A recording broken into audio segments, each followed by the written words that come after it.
Hello YouTube, it is Toy Ventures here again with another figure review, and today we're going to be having a double feature with the Jurassic World 30th anniversary retro styled Dr. Ian Malcolm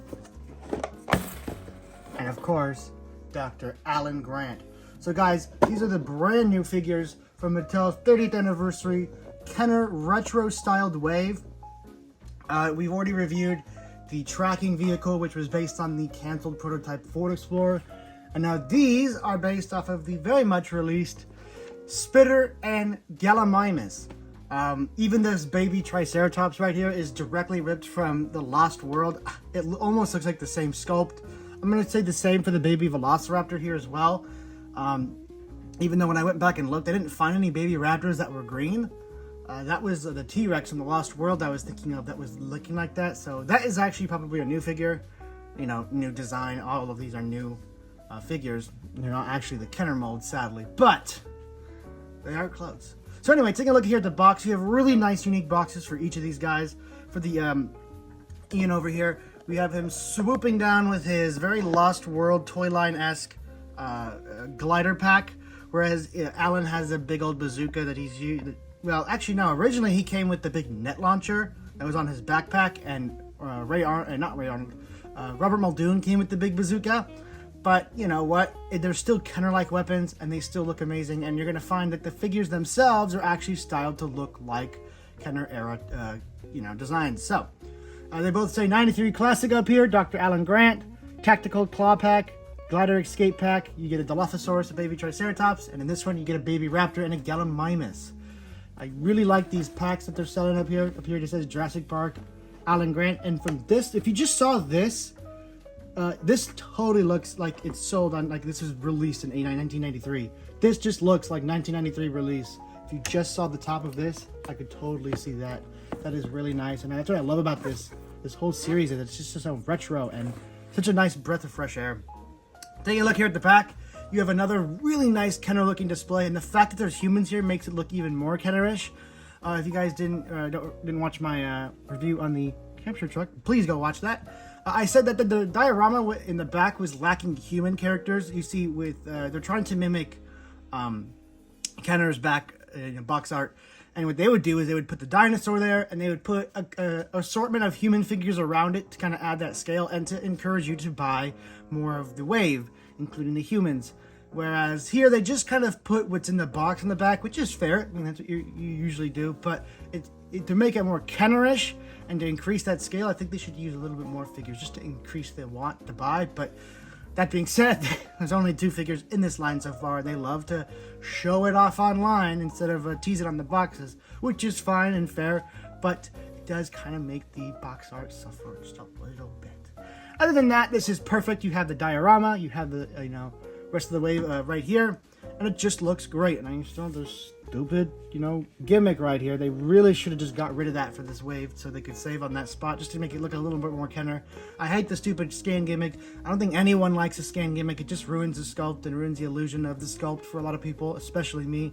I don't think anyone really likes that scan gimmick. I don't know why Mattel keeps doing these stupid virtual add-ons for these. They're not cool, they're not interesting, and nobody's using them. Here at the back of the Dilophosaurus box, you get a, it says a glider escape, but it sure looks like he is attacking this fleeing Dilophosaurus that is actually trying to escape. And then you just have the little baby there watching, getting all of its demented, sick amusement from the terrified predator. Anyway, that is it for the box on these guys. It's pretty standard. On the sides. Okay, let's go ahead and crack these 2 open and see how cool these retro figures actually are. Just halfway through opening them, I got Alan out, and I just wanted to mention that all of this stuff is just in a baggie in a box, and nothing holds these 2 in. They're just kind of shaking around in that box. Yeah, there's really nothing protecting the figures. They just know that no one's trying to get a perfect example of these guys, These are just toys. They're all rattling around in the box. There's nothing keeping the paint safe. And here is everything that was stuffed in those 2 boxes, and you get a lot. And it's funny because all of the stuff just comes in these unmarked, pasta style mix bags, kind of stuff you'd find pasta sauce in. But when you're all done, you do get quite a pack of accessories. So this whole side here is just for Alan. You see you get a whole pack and pile of gear here. And then over here, you get a whole pack of stuff just for Ian. So these are both loaded packages. And first, we're going to take a look at Dr. Grant. So I didn't actually know this about him. I just figured as soon as I saw him, he was based off of the Kenner figure. And while he is partially, he's actually mostly based off of his SNES Jurassic Park look in that game, which is really neat and a really unique look to take. But he also does heavily look like his Kenner counterpart. Go ahead and show you guys there. He does have the knee guards, they're just unpainted. His belt is also unpainted. That's why you don't really see too much, but it's not like he has the same flashlight and walkie-talkie that Grant has on his belt. But you can see kind of the similarities in them. I do not have the vintage Kenner Ian though. So he just has a shirt with a zipper, got a belt, pants, you got the knee guards, the boots. Looks pretty standard. Definitely not Hammond collection articulation on these guys. They're just standard articulated figures. Then you get this really cool little baby raptor. This is going to be a super useful piece for those of you who like to build up your packs. You can have the youngins, the next generation. Paint on it is pretty nice. It's got this nice green color with a darker green design on top. I always love green dinosaurs. Although funny enough, we haven't gotten too many actually green raptors. This might have been a better in a brown color or make this a T-Rex. But still cool little raptor nonetheless. And it actually stands pretty good. I'm hoping with their new humans, they actually just make hatchlings normal again. Like they just do it for every human like they did back in Kenner days, because that was really fun.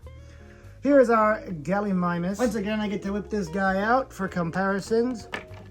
Get to flex on all you guys that I got this. Here we have the, come on, yeah. Yeah, these Kenner figures, they don't like standing, let me tell you. I got that classic Galley in the house compared to our newer Galley. There you go. That's what the design is based off of. And I think their first attempt at trying to capture this design actually captured it a little better. I was going to say this to the end of the video, but here is the Gallimimus with its original legacy type color scheme. And I think this one actually got the paint scheme better, even though this is obviously a better Gallimimus mold. But yeah, those are those two compared. And now I don't got to do the comparisons at the end. Whoopee. So that is it for the Gallimimus. It is pretty much the Legacy Collection mold, except it doesn't have the gimmick where his head bends down. It's just an articulated Gallimimus. So it kind of makes me wish this was sold on its own, so I could just buy a bunch of these guys. But that's why the Hammond collection exists, right? Still would have been nice to get a nice little flock of him. I don't want a flock of him.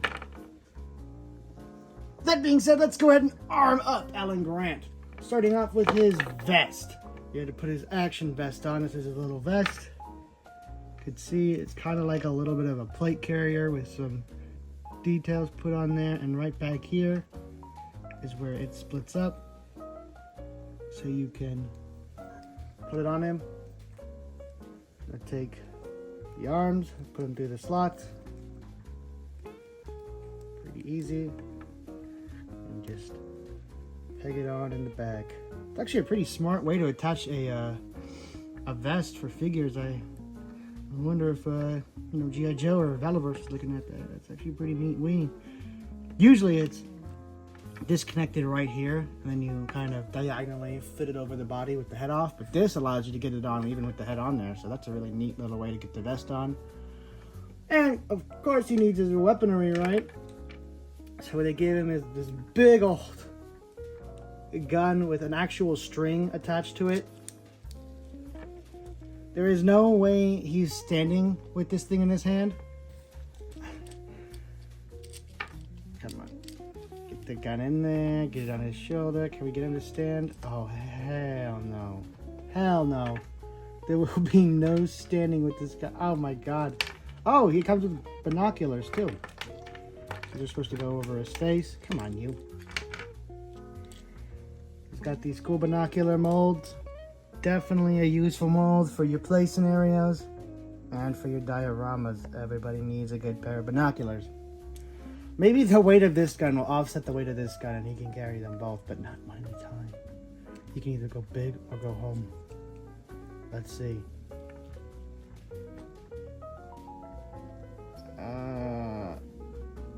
Oh my god, I did it. You have to go big or you gotta go home.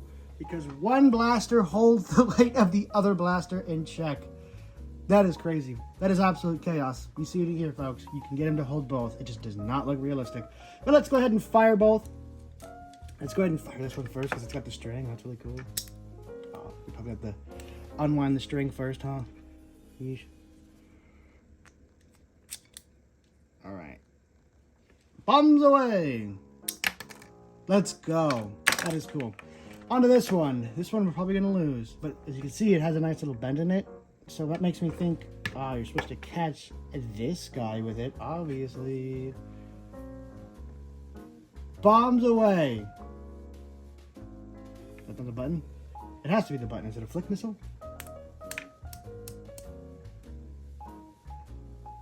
It's not even a missile. It's just a grabbing claw.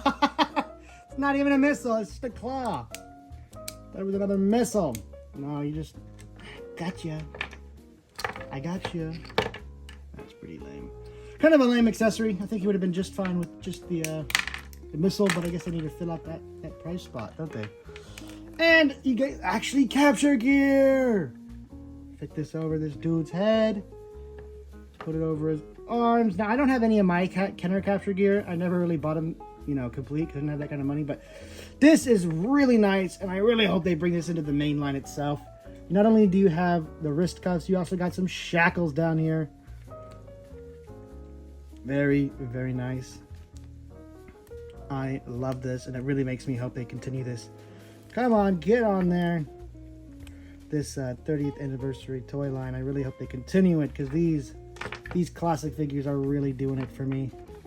And a lot of other people. So here we have our all shackled up, contained, and captured Gallimimus. And that makes this set already totally worth the money.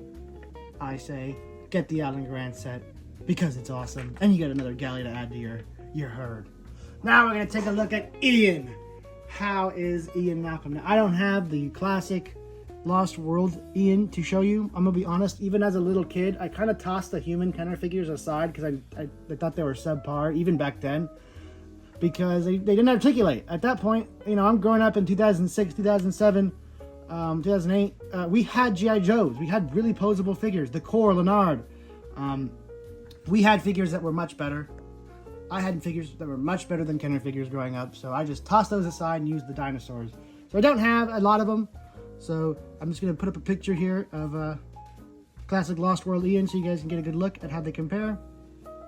That aside, I love this Ian Malcolm so much. I wish this was in Hammond Collection. This just looks like such a more action movie-packed type of Ian with the rolled-up sleeves, the combat boots down here, and the fingerless gloves. This one really does it for me, and it might be my main Ian for photography, even though I love Hammond Collection. I'm going to put cool look over slightly improved articulation. So I love this Ian. It looks really good. I think the only thing that could have made it better is if they added the white to the shirt under there, or maybe it's just supposed to be black and he's really just wearing all black. But that is a superb Ian. And let's take a look at his little Dilophosaurus friend. Interesting thing to note about this Dilophosaurus, other than the giant unsightly scab in his back for this stupid scan gimmick. Did it need to be that big? Did it have to be horizontal? Why couldn't it have been vertical? One thing you'll also notice is that it doesn't have a frill, but it does have actually a molded in frill, making this a brand new mold. This is not a repaint of anything. This is a brand new mold. It's kind of got a little bit of a small head and a giant underjaw. But that's kind of mind-blowing to me that this is just a brand new Dilophosaurus mold, not based on anything we've ever gotten before. Definitely not what I thought they would do. It's definitely not what they did with the Gallimimus, but I'm happy nonetheless. I can't say it's the best looking one because of this overbite. It's really bugging me now. Now you guys can't unsee it.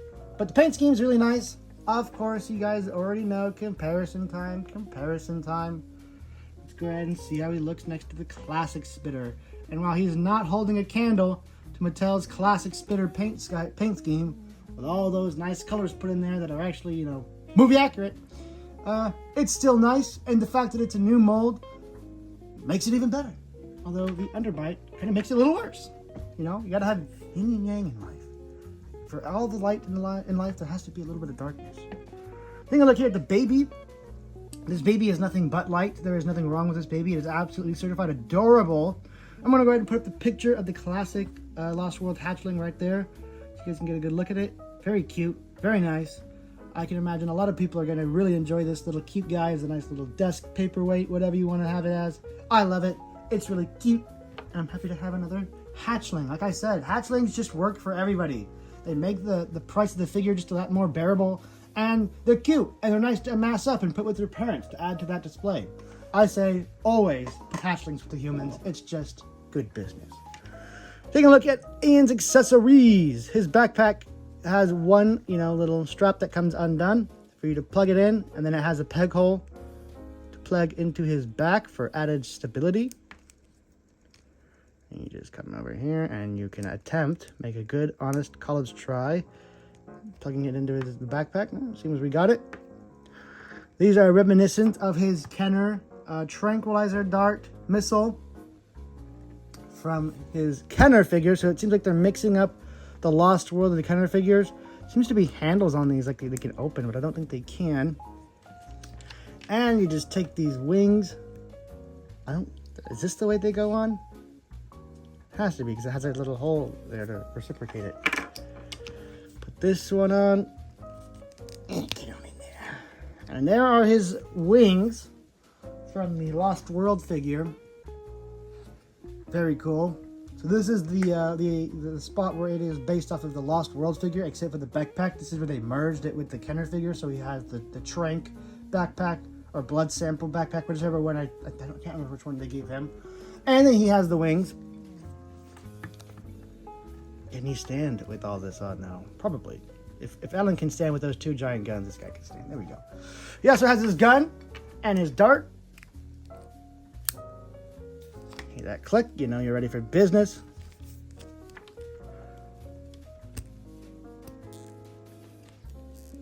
You know, they didn't have to make these guns massive, but they did because Kenner did. And that I can appreciate. So here we have a totally 90s looking action figure, complete with the 1 foot stepping forward.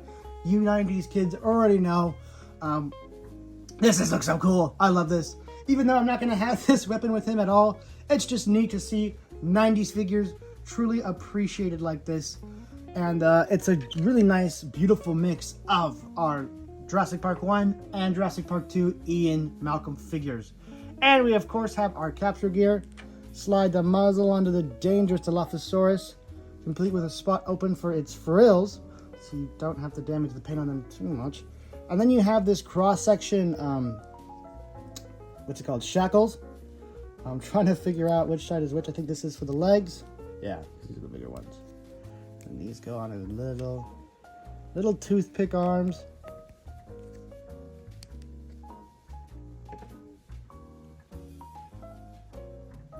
Very cool.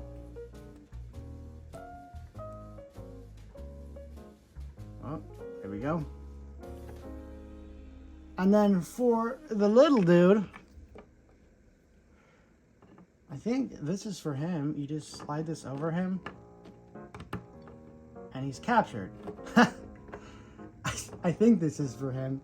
I could be wrong, but I'm going to just say it is for him because I think the idea of a baby having capture gear is just adorable and just so wacky and silly that I absolutely love it. And the fact that it has a damn carry handle on top, that is so funny. Can you imagine just working at Jurassic Park and this little Triceratops baby gets really rowdy and you're getting mad at it? And it starts giving you sass. You're just like, you know what? You're getting captured. So you just get this little clamp and you just clamp over the baby and you lift it up like it's a damn Prada bag. And you're just like, all right, to time out with you. All right, before we wrap this review up, we got to see two things. One, we've got to see this missile fire. I mean, it's just in our monkey brains. We saw the missile loaded. We heard the click. We have to see it shoot. Oh, that one's fire. And of course, Ian's got wings. I mean, we got those monkey brains. We got to see him fly. Alright, that is going to do it for these reviews. I'm giving each of these a solid 10 out of 10. These are excellent little battle packs that come with a ton of cool accessories, wonderful callbacks, and just great toys even on their own without being, you know, tributes to older figures. Just on their own merit. These are great little sets that come with dinosaurs, capture gear, and humans. You really can't go wrong. I highly suggest getting both of these sets, and I really can't wait for them to make more characters in this line. I'm hoping for Robert, Dennis, Ellie, maybe even might even do characters that didn't get done by Kenner, like, you know, Arnold and John Hammond. Maybe even the lawyer, who knows. But that is to be seen. Stay tuned for tomorrow's review, which is going to be the new Velociraptor from Epic Attack. And aside from that, that is going to be it for this review. Guys, thank you so much for watching. And yeah, that has been Toy Adventures, signing out. I'll see you guys next time. Peace.